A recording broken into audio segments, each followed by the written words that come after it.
Okay, part 3 of chapter 3 on socialization is all about agents of socialization.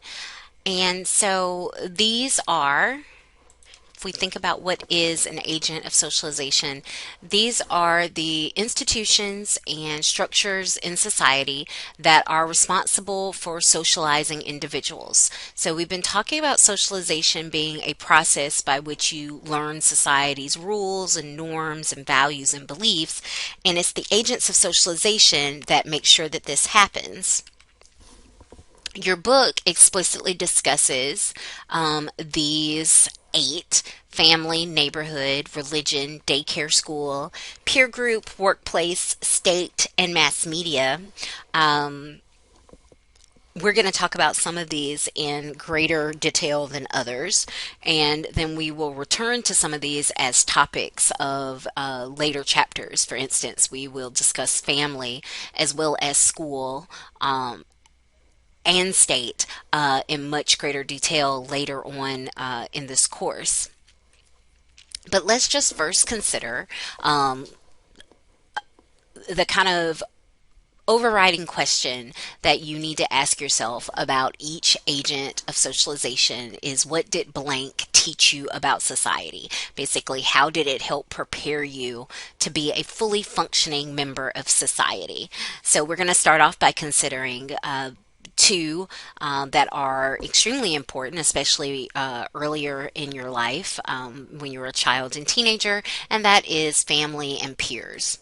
So the first thing to note about family is that it is the primary socialization group. So we've already determined earlier in this chapter that society makes you human, in the sense that when you are born, you know not a bit more about human society, its norms, its values, its beliefs, its expectations of you than any other baby, anything, animal, puppy, cat, monkey, elephant, right? So, what actually makes you a human is that you have to learn these things through the process of socialization.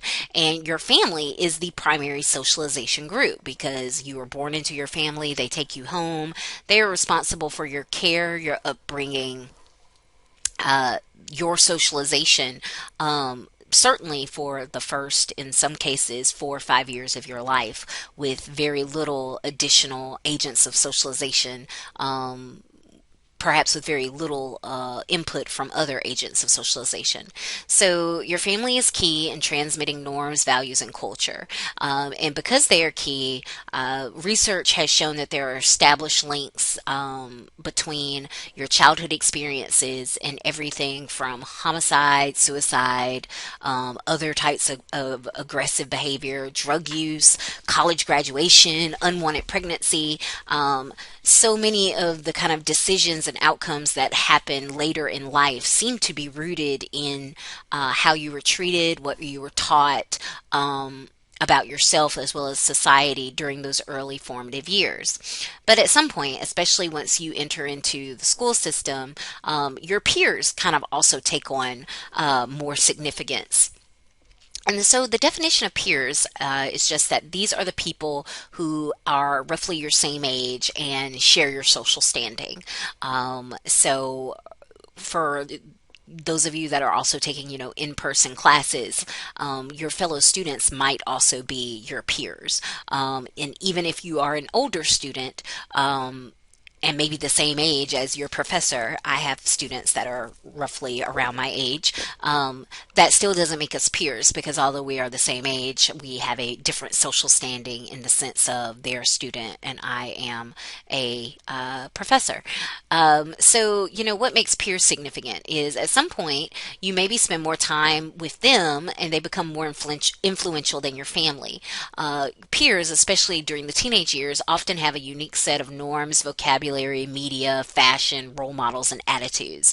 And so this can sometimes be counter or at least very distinct from the norms, vocabulary, fashion, role models, attitudes that your family perhaps would want you to look to.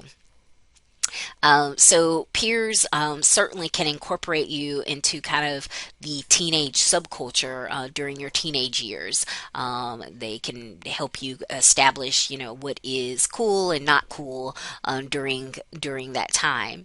Also, it's worth noting that peers can become your kind of first source of independent status outside of your family. Because at that point you don't have a job, so your social class is largely determined by what your mom and dad do, and or your parents do, as well as how much money they may have.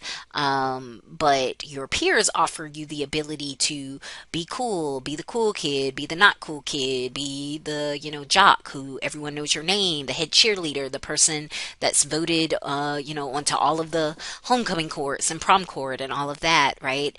So you can gain independent status through your source of peers, and usually you gain that status through your ability to master those kind of subculture norms, attitudes, fashion, the things that your peers have established as cool. So, moving to the next set of agents of socialization, we now ask the question, what did your school teach you about society as well as the media? So your book makes the point that, and this is a return to two terms from an earlier chapter, manifest and latent functions. The manifest functions of schools is that it prepares you to go to college or enter the workforce. It gives you needed skills and knowledge and expertise. But there are latent functions, so other things that schools accomplish that are not necessarily as open or as transparent. And so one of those latent functions has to do with a concept this chapter introduces called the hidden curriculum. The hidden curriculum is the unspoken classroom socialization to the norms, values, and roles of dominant culture. And so these might be things like patriotism, competitiveness, respect for authority, basic social skills.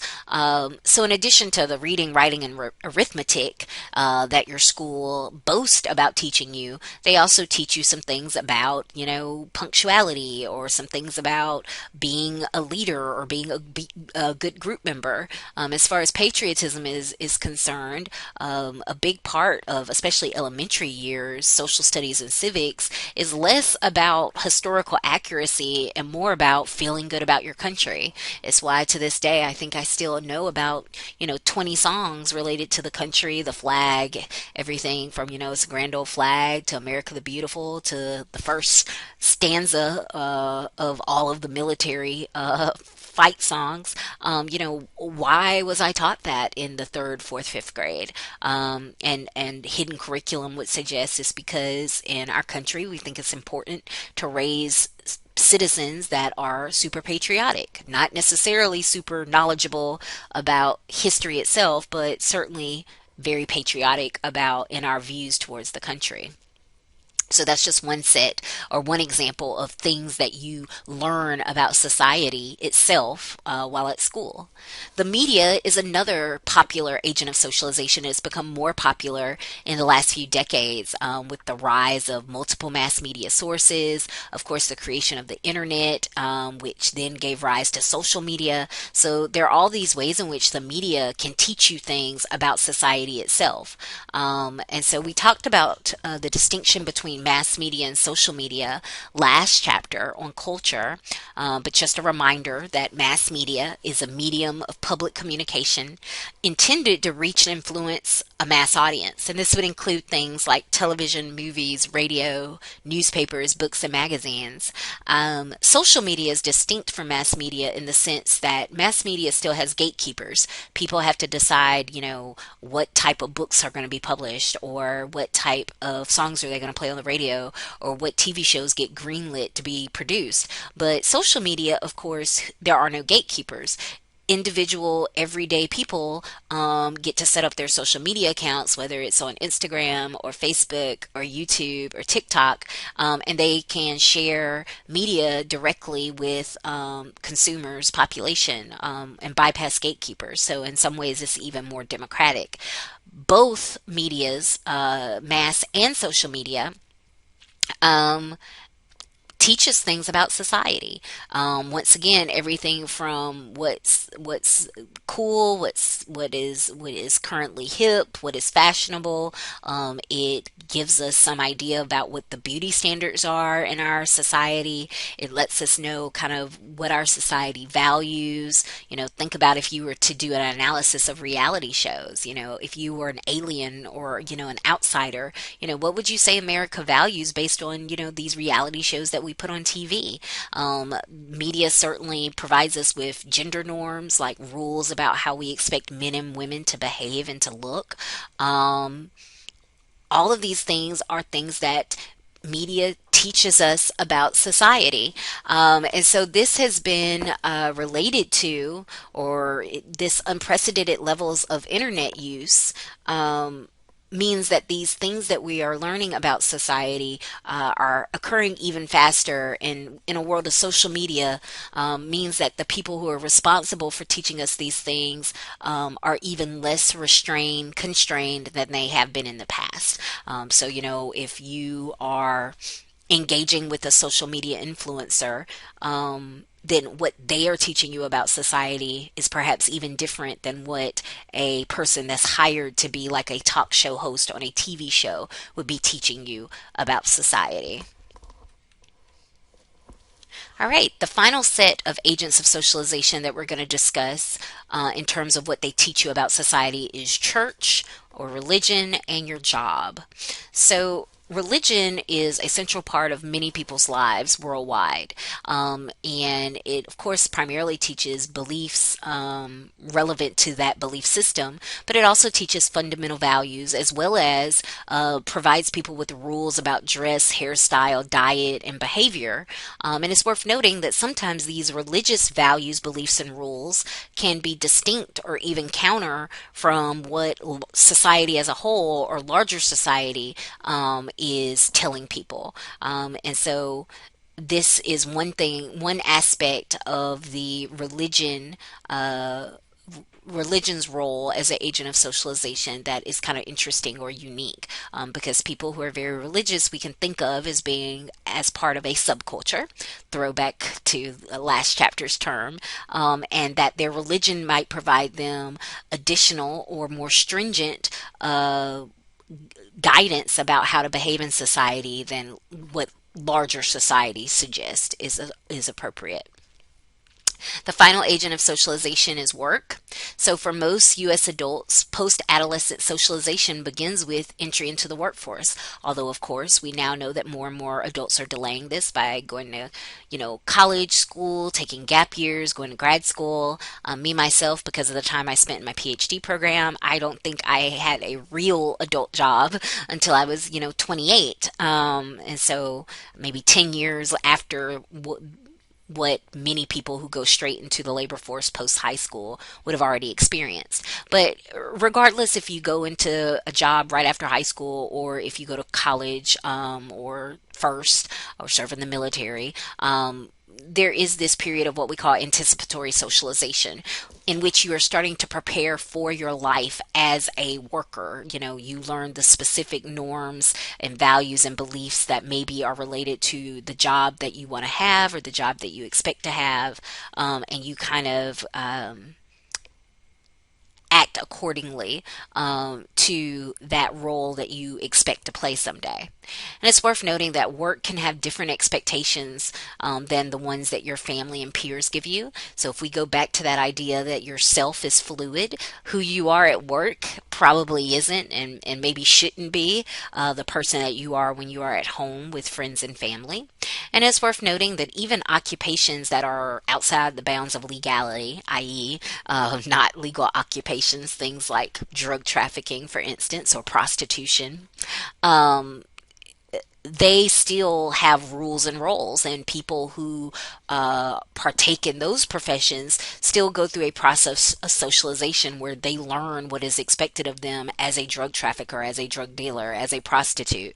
And so, for all of these, right, It's just worth noting that for most people, we have multiple agents of socialization imparting us multiple messages about what society is like and what is expected of us as society. And so we have to make sense of all of these multiple messages, sometimes conflicting messages, and we have to decide, whose values, whose norms to uphold in which context. But there are people who, because they are participating in what we call a total institution, instead of having multiple agents of socialization weighing in, they really are only focused on what is expected of them from a particular agent of socialization.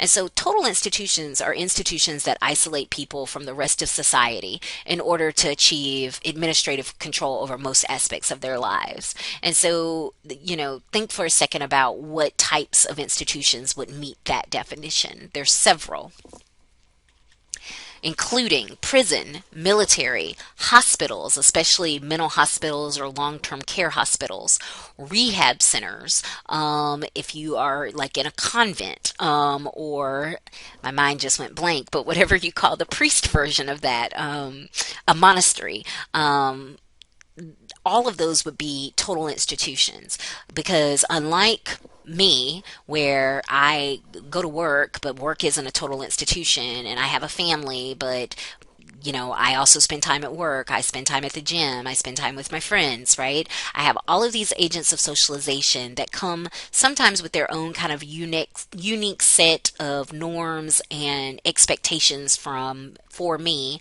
about who I am and how I need to behave in those contexts. And I make decisions about how, my behavior and how I present myself based on what is expected of me as I move from context to context. But if I was in a total institution, that one institution would really control pretty much almost all of my time, and therefore all that would really matter is what that institution's expectations are of me.